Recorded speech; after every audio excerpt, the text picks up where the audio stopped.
Hi, my name is Justin Mansell. I'm with Active Optical Systems, and this is a video describing how to use the AOS Adaptive Optics software to close an adaptive optics loop.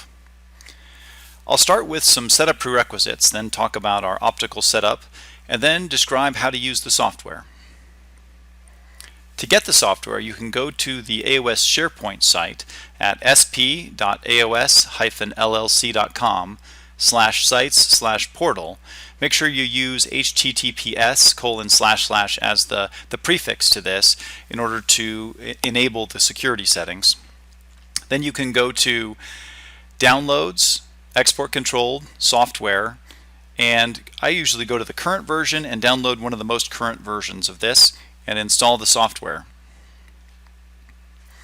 You'll need to then have an AOS wavefront sensor attached. This is showing a GigE version. If you're using a GigE version, you'll need something that will inject power onto the PoE line if it's a PoE wavefront sensor. These TP-Link PoE injectors is what we've been using for that in the lab here. You'll need the AOS key software installed, which is nominally installed, and you'll need an AO licensed key for this. The key lock software is installed as part of the AOS installer. Then you'll need to plug that key into a USB port. You'll need to have a set of drive electronics set up to run this. This is one of our newer versions of electronics that has 32 channels of output. It has an LVDS port here. We're going to be demonstrating this today with the GigE port. The software that we have now doesn't have the ability to address LVDS. That's coming soon. And you'll have to have power plugged in, you'll have to have it turned on, and then you'll have to have the Ethernet plugged directly into a network interface card, or NIC, into the computer. You can use a USB to GigE adapter for that, and I'm using that during today's demo. This is the optical setup we have for this. I have a laser that is expanded up. This is an ND filter, but expanded up through this lens here and this lens, bounced off of a DM, and then put down into a wavefront sensor here for the demo. That's all you need to close an AO loop. It fits onto a very small little breadboard. Now on to the software. Okay, so now I'm loading up the AOS software. This is the splash screen for that, and while it's running the splash screen, it's going off and checking for various interfaces and seeing what hardware it has attached. Specifically, it's starting with the camera hardware. It brings up the wavefront, slopes, image, alignment, and Zernike bar charts, and here we go. This is the main window for the software. I am first going to rearrange the windows here so I can see what's going on a little better. Now I can choose a camera, and so it has built into the AOS software is a bunch of different camera options, including the Vision Research Phantom cameras. You can use a Camera Link camera if you have a National Instruments frame grabber card. And here is the Vimba Mako camera that we're going to be using for this demo today. So it's connecting to the camera, getting it all set up, and now I can grab a frame from it. I've already gone through and created a set of AOIs for this, but let me turn those off so you can see the image. This image is a little warped beyond what I'd like due to the fact that I'm using a very short focal length lens in the system that's causing a lot of spherical aberration, but we can still use it. You can see the AOIs here. I've also got a piece of dust in here that I've just eliminated from consideration by eliminating some of the AOIs up here. Okay, so now I can tell it that this is the nominal flat. I can also load a flat here, but I'm just going to tell it that this is nominal flat. And this will, I can do that without changing the AOIs. If I wanted to change the AOIs, I could hit create reference, but I'm just going to have it recenter the spots inside the AOIs and tell it that that's flat. And now we're just measuring noise in the system. I'm going to switch this to 2D plot so I can see better what's going on. There we go. Okay. So yeah, we're seeing 50 nanometers of noise or something like that. Okay. Next, I'm going to start up the adaptive optics portion. Again, you have to have an adaptive optics key in order to do this. These are the actuators, the actuator pattern on the DM that I have. And I need to connect then to the drive electronics. So I go to configuration, change from simulated DM to network DM, click on device settings and say find devices. This will go off to each of the NICs and send a UDP packet out and find on our basically any network throughout the computer where the different drive electronics are. So in another lab down the hall, we have a drive electronics on this IP address.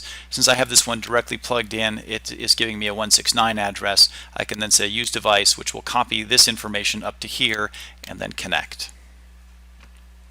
Now it's connected. I can just say OK and move this out of the way. To make sure that I'm really connected, what I can do is go to DM control, increment voltage. I set this to 1% and go to continuous acquire and start poking on actuators. There's an actuator. There's another actuator. There we go. This looks good. Okay, so I'm seeing the actuators in the DM. That's great. Okay, I'll hit stop here. Next thing I want to do in order to do wavefront sensor-based adaptive optics is create a control matrix or load a control matrix. Today I'm going to create one. And so I'm going to tell it to bias the mirror up to 5% and poke 5%. And I'm going to tell it to poke up down and make sure it grabs a clear frame buffer. So grabs an extra frame to clear the buffer. I can click this button here and it will go through and poke the actuators. Hard to see right now because I'm poking so lightly, but you could, if you were watching carefully, this plot was changing, and then it goes through and generates for me the AO plot forms plots, and so this is the SVD gains, and so you can see I've got pretty narrow range except for this last one. So I'll probably go through and make sure I have, yep, one mode removed, good. So it'll remove that mode for me.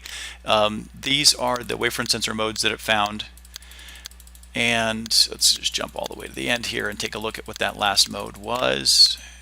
Yeah, it looks like I've got noise out here, so it was removing like a noise mode here. That's okay. DM modes, you can take a look at those. And so there's probably all kinds of flips and twists. By the way, you can accommodate those if you know about them with the flip on read and rotate options on the DM controller. This is let's start with this. This is the poke matrix it measured. This is then the control matrix. Okay, that makes sense. This is a very important plot to take a look at. This is the influence function amplitude. So it's measuring influence function amplitudes that are significantly above the RMS noise floor that it's measuring. That means we're getting good measurements of all of our influence functions. So this all looks pretty good. I've got a decent looking control matrix, and now I'm ready to do some adaptive optics. So I have to have something to compensate though. So I'm going to stop here, have it recenter the spots at this bias condition.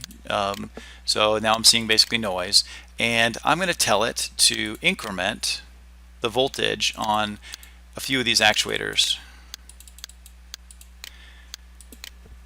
Okay, so I've got 3 actuators that are looking funny here, and now I can go down here and specify the AO parameters. So specifically I'll start with gain. I'll set that at 70%. I'm not going to use hysteresis compensation for this. Hysteresis compensation drives the actuators to 0 between each application of the voltages. This helps compensate some of the hysteresis in the actuators. This is really useful if you're trying to get back to a flat state where you've compensated that hysteresis. I'm going to remove average tilt. I'm going to tell it not to bias the DM, so I can keep it in this kind of state. I'm going to change this to auto scale, plotting this, so I can see a little better the actuators I've hit. And it looks, by the way, that like I do have a rotate or like a 180-degree rotation on the orientation of the DM here. Let's see, I'm going to have 100% leak factor, so there's not going to be any leak. I'm going to let 10 milliseconds of time elapse between the application of a command in the software and the readout of a next frame from the wavefront sensor.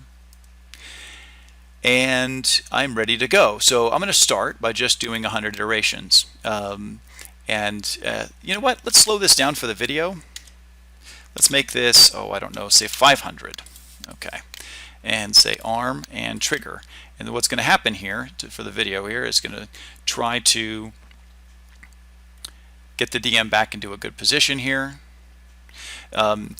If you set this up to do 100 iterations, it will sit there and do 100 iterations. Since we've now converged the DM back to a decent position, it's not really moving all that much anymore.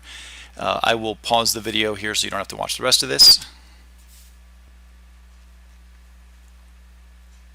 Okay, so we're back and it converged to a state. Let's see what it looks like now. Yeah, basically it converged back into what amounts to noise here. So we're seeing, 7 nanometers peak to valley on this. This is great. It did a great job of getting it back to where it was. It did dip these down a little bit, and this is a hysteresis phenomenon, so the actuators that were activated are a little bit lower than the rest of them. It also, because I removed the average tilt, left a tilt term residual onto this, and that's okay if you've got a control system somewhere else in the system that's fixing that. You may want to let the DM fix it if you're not expecting a tremendous amount of tilt. So to demonstrate the speed in all of this, I'm going to bring that back to 10 milliseconds of settle time, and I'm going to do a continuous start here, and it's going to basically be running as fast as it can, and it's done with 100 iterations here. I just stopped it. Oh, I got close. 99, great. And let's see where we are. Where we are. Okay, it did a pretty good job here of doing it, but not perfect. So let's see if I can leave this on and try again. I'm going to bring this to just 10 iterations, arm and trigger. There we go, it finished 10. There we go, now we're back to a decent looking position here. This is now 90 peak to valley, a little worse than it was, but not terrible. Okay, so this is how you go through and set up a wavefront sensor and DM configuration and run adaptive optics in the AOS software. Thank you very much for listening.